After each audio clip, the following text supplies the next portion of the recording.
Hi friends! Guess what just happened while most people were binge watching cat videos or scrolling on TikTok? Pope Leo met with Vice President Vance at the Vatican this morning.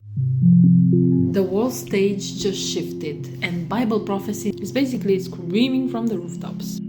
So here's the scoop. A new Pope, Pope Leo XIV, popped out of nowhere. And plot twist.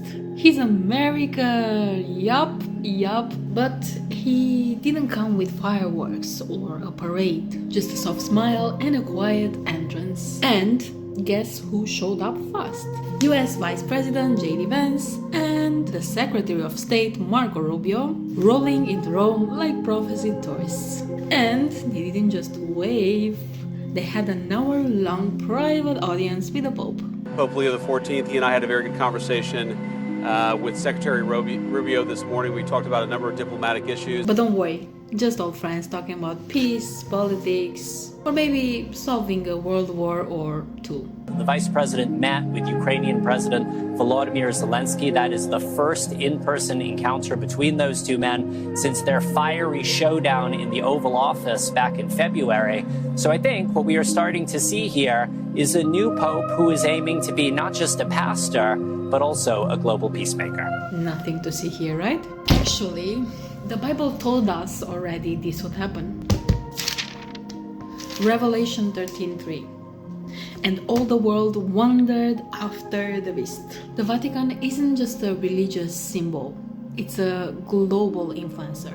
And now it's stepping back into its old role as a power broker, a peacemaker, unifier, you name it. He exercised all the power of the first beast before him. This is textbook end-time prophecy, my friends. Church and state cozying up again. And just like before, is painted as something beautiful, peaceful, necessary. But don't be fooled. For when they shall say peace and safety, then sudden destruction cometh upon them. The media?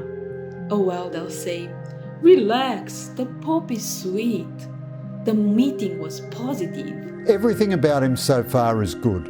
He's calm, he's measured, he exudes spiritual devotion and common sense.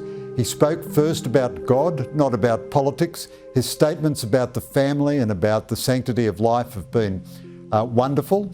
I think there's a modesty to the man. I think he's an even-tempered, wise, good man. Meanwhile, Satan is playing chess. And most of the world is playing Candy Crush. This isn't politics.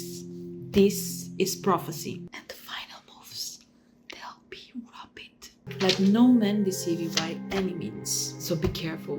This is not a time to be distracted. This is not a time to be lukewarm. The great controversy between Christ and Satan is happening right now in real time. Watch ye, therefore, and pray always. So here's the call. Dust off your Bible and study like your life depends on it, because it does. If any man worship the beast and his image, you know the ending. You know the ending.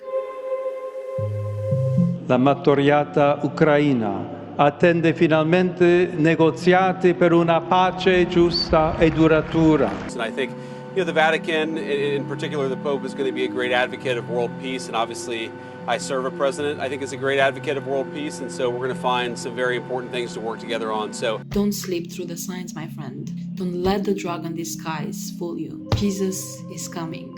Are you ready?